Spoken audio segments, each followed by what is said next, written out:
In this video, I'm going to show you how to fix a Roblox cursor going off screen.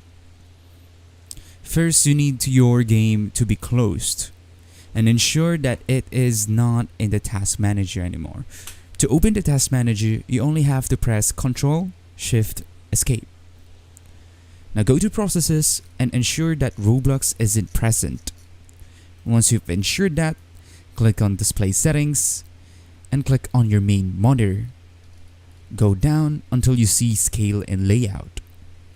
Always pick the recommended options for your screen. Now close that. If it still persists, try reinstalling the Roblox player. You can do that by typing Add or Remove Programs and typing in Roblox player. Click on Install and reinstall it again through their website. Click like and subscribe if you find this video helpful.